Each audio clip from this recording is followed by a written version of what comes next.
The church of south India diocese of Medak holy trinity church Bollarampeta estate సమర్పిస్తున్న daily bible డివోషన్స్ని వీక్షిస్తున్న ప్రేక్షకులందరికీ మన ప్రభు అయిన యేసుక్రీస్తు వారి అతి ప్రశస్త నామమున మా హృదయపూర్వక స్వాగతాన్ని తెలియజేస్తున్నాం.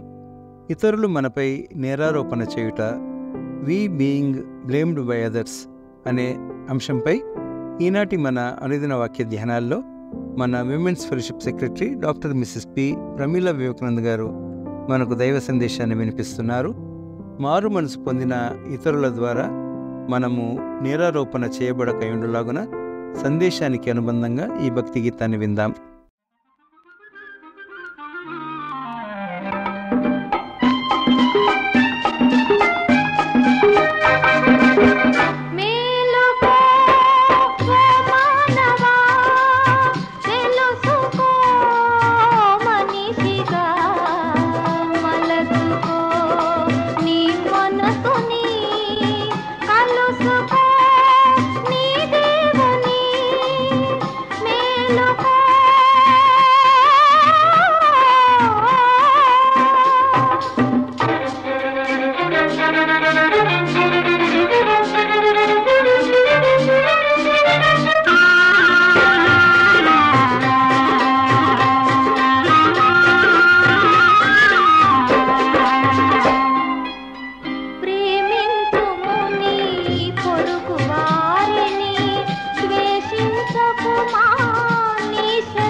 ఈ ఉదయకాల ధ్యానమును వీక్షిస్తున్నటువంటి సంఘ సభ్యులకు, ప్రేక్షకులకు, విశ్వాసులకు అందరికీ ప్రభువైన యేసుక్రీస్తు నామమున శుభములు తెలియజేస్తాం. చిన్న ప్రార్థన చేసుకున్నాం. కృపా సత్య సంపూర్ణము దయగల తండ్రి, మహోన్నతుడా, పరిశుద్ధుడా, మీకు స్తోత్రములు. ప్రభా, ఈ యొక్క అనుదిన దైవవాక్యమును తండ్రి ధ్యానించుటకు ఇచ్చినటువంటి సమయాన్ని బట్టి కూడా మీకు స్తోత్రం చెల్లించుకుంటున్నాం. మీ వాక్యం ద్వారా మాతో మాట్లాడండి తండ్రి. మా వాక్యం ద్వారా మమ్మల్ని మరింతగా బలపరచమని, నన్ను మీ సిలువ చాటున మరుగుపరచమని మా ప్రభువైన యేసుక్రీస్తు పేట వేడుకుంటున్నాం తండ్రి. ఆమేన్. లూకా సువార్త 11వ అధ్యాయము 32వ వచనం. నీనివే మనుషులు విమర్శకాలమున ఈ తరం వారితో కూడా నిలబడి వారి మీద నేరస్థాపన చేయుదురు. వారు యోనా ప్రకటన విని మారు మనసు పొందిరి.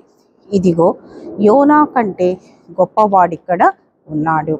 నేరస్థాపన చేయుట, నేరారోపణ చేయుట, నేరాన్ని ప్రకటించుట, విమర్శ కాలమున ఈ తరము వారిపై నినివే వారు నేరస్థాపన చేస్తారు అని పరిశుద్ధ వాక్యము తెలియచేస్తుంది.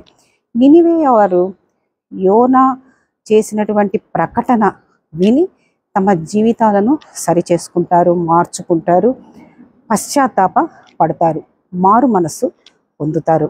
మరి యోనా కంటే గొప్పవాడైనటువంటి మనుష్య కుమారుడు ఈ తరము వారికి సూచనగా ఉన్నాడు అన్నటువంటి విషయం కూడా లూకా సువార్త 11వ అధ్యాయం 30వ వచనంలో కూడా మనము గమనించవచ్చు.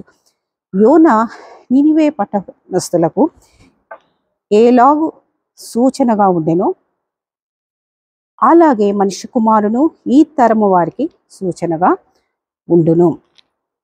కాబట్టి నినివే పట్టణస్థులు యోనా ద్వారా జరిగినటువంటి పెను మార్పులను గురించి మనము క్లుప్తముగా ఒక 3 విషయాలను ధ్యానించుకుందాము. యోనా గ్రంథము 3వ అధ్యాయము 4-5 వచనములు చదువుకుందాం. యోనా ఆ పట్టణములో ఒక దిన ప్రయాణ దూరం అంత సంచరించుచు ఇక 40 దినములకు నినివే పట్టణము నాశనమగునని ప్రకటన చేయగా నినివే పట్టణపు వారు దేవుని యందు విశ్వాసముంచి ఉపవాస దినము చాటించి గనులేమి అల్పులేమి అందరును గోనె పట్ట కట్టుకొనిరి. నినివే ప్రజలు యోనా ప్రకటన వినగానే దేవుని యందు విశ్వాసముంచిరి. ఆ పట్టణం వారు దేవుని యందు విశ్వాసముంచి ఉపవాసమును చాటించిరి.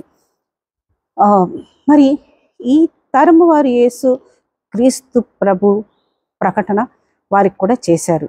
ఏమని? ఇదిగో 11వ అధ్యాయం 32వ వచనం లూకా సువార్తలో, ఇదిగో ఈ యోనా కంటే గొప్పవాడు ఇక్కడ ఉన్నాడు అని సర్వశక్తిమంతుడైనటువంటి క్రీస్తు ప్రభువును చెప్తుండగా మనము ప్రభువును విశ్వసించాలి. అందుకే ఎఫెసీయులు రాసినటువంటి పత్రిక 2వ అధ్యాయం 8వ వచనంలో, మీరు విశ్వాసం ద్వారా కృపచేతనే రక్షింపబడి ఉన్నారు, ఇది మీ వలన కలిగినది కాదు, దేవుని వరమే. అవును, రక్షణ దేవుని యొక్క కృపావరం. క్రీస్తుని విశ్వసించుట ద్వారానే మనము రక్షింపబడి ఉన్నాము. అందుకే క్రీస్తు ప్రభు వారు యోహాను సువార్త 11వ అధ్యాయం 25-26 వచనంలో, పునరుత్థానమును జీవము నేనే, నా యందు విశ్వాసముంచువాడు చనిపోయినను బ్రతుకును, బ్రతికి నా యందు విశ్వాసముంచువాడు ప్రతి వాడును ఎన్నటికీ చనిపోడు అన్నటువంటి శ్రేష్టమైన వాక్యం మనకు కనిపిస్తుంది. క్రీస్తు ప్రభువును మనము విశ్వసించాలి, సొంత రక్షకునిగా మనము అంగీకరించాలి. దేవుడు సెలవిచ్చిన ఆజ్ఞ ప్రకారము నినివే పట్టణ ప్రజలు ఇంకా 40 days 40 దినములలో పట్టణము నాశనం అవుతుంది అనేటువంటి విషయాన్ని యోనా ప్రకటన చేయగానే నినివే పట్టణ ప్రజలందరూ అల్పులేమి గనులేమి అందరూ దేవుణ్ణి విశ్వసించారు. రెండవదిగా యోనా గ్రంథము 3వ అధ్యాయం 6వ వచనంలో ఒకసారి గమనిస్తే, ఆ సంగతి నినివే రాజునకు వినబడినప్పుడు అతడును తన సింహాసనం మీద నుండి దిగి తన రాజ్య వస్త్రములు తీసివేసి గోనెపట్ట కట్టుకొని బూడిదలో కూర్చుండెను. ఇక్కడ రాజు, నినివే రాజు సహితము దేవుని మాటకు లోబడ్డాడు. దేవుని మాట యోనా ద్వారా విన్నాడు. సింహాసనం నుంచి దిగాడు, రాజవస్త్రమును తీసివేసి గోనెపట్ట కట్టుకొని బూడిదలో కూర్చున్నాడు. అంటే అక్కడ తన్ను తాను తగ్గించుకున్న స్వభావం మనకు అక్కడ స్పష్టమవుతుంది. బూడిదలో కూర్చుండుట అంటే పశ్చాత్తాపంతో దేవుని మీద ఆధారపడుట. పేతురు రాసినటువంటి మొదటి పత్రిక 5వ అధ్యాయం 6వ వచనంలో ఈ విధంగా ఉంది, దేవుడు తగిన సమయమందు మిమ్మల్ని హెచ్చించున్నట్లు ఆయన బలిష్టమైన చేతి కింద దీన మనస్కులై ఉండుడి. నినివే వారు గోనెపట్ట కట్టుకోవడము అంటే తమ్మును తాము తగ్గించుకోవడం, దీన మనస్తత్వము కలిగి ఉండడం. ఆ విధంగా దీన మనస్తత్వాన్ని కలిగి ఉన్నారు. లూకా సువార్త 18వ అధ్యాయం 9వ వచనం నుంచి 14వ వచనంలో క్రీస్తు ప్రభు ఉపమాన రీత్యా ఈ విధంగా చెప్పారు. సుంకరి పరిసయ్యుల ప్రార్థనలో పరిసయ్యుడు ఏమంటాడు? తానెంతో గొప్పవాడని, నేను చాలా గొప్పవాడినని ప్రార్థన చేస్తాడు. కానీ సుంకరి ఆకాశం వైపు కన్నులెత్తుటకు కూడా ధైర్యం చాలక రొమ్ము కొట్టుకొనుచు, నా దేవా నేను పాపిని, నన్ను కరుణించుమని విశ్వాసముతో ప్రార్థన చేస్తాడు. అంటే అక్కడ తన్ను తాను తగ్గించుకున్నాడు, గర్వపడలేదు, పరిచయంలాగా అతిశయ పడలేదు. తన్ను తాను తగ్గించుకునేవాడు, తన్ను తాను హెచ్చించుకునేవాడు తగ్గింపబడును, తన్ను తాను తగ్గించుకునేవాడు హెచ్చింపబడునని గొప్ప వాక్య సత్యం మనకు ఇక్కడ యేసుప్రభు వారు ప్రబోధించారు. ఇక్కడ నినివే రాజు మొదలుకొని అల్పులేమి గనులేమి ప్రజలందరూ గోనెపట్ట కట్టుకొని తమ్మును తాము తగ్గించుకొని పశ్చాత్తాపము పొందారు. మూడవదిగా యోనా 3వ అధ్యాయము 9-10 వచనములు గమనిస్తే, మొదటి భాగము 9వ వచనం, మనుషులందరూ తమ దుర్మార్గములను విడిచి తాము చేయు బలాత్కారములను మాని వేయవలెను. 10వ వచనం, ఈ నినివే వారు తమ చెడు నడతలను మానుకొనగా వారు చేయుచున్న క్రియలను దేవుడు చూచి పశ్చాత్తప్పుడే వారికి చేయుదునని తాను మాట ఇచ్చిన కీడు చేయక మానెను. ఇక్కడ నినివే ప్రజలందరూ తమ దుర్మార్గతను విడిచిపెట్టేశారు, చెడు నడతను మానుకున్నారు. దేవుడు వారి యొక్క క్రియలన్నిటినీ చూసి ఇంకా వారికి నాశనం, ఆ పట్టణం నాశనం చేయగా ఏం చేశారు? దేవుడు కీడు చేయక వారిని పాపముల నుండి విడిపించారు, వారిని క్షమించారు. అందుకే రోమియోలకు రాసినటువంటి పత్రిక 6వ అధ్యాయము 23వ వచనంలో ఏలయనగా పాపము వలన వచ్చు జీతము మరణము, అయితే దేవుని కృపావరము మన ప్రభువైన యేసుక్రీస్తునందు నిత్య జీవము. మన ప్రభువైన క్రీస్తు యేసునందు నిత్య జీవం.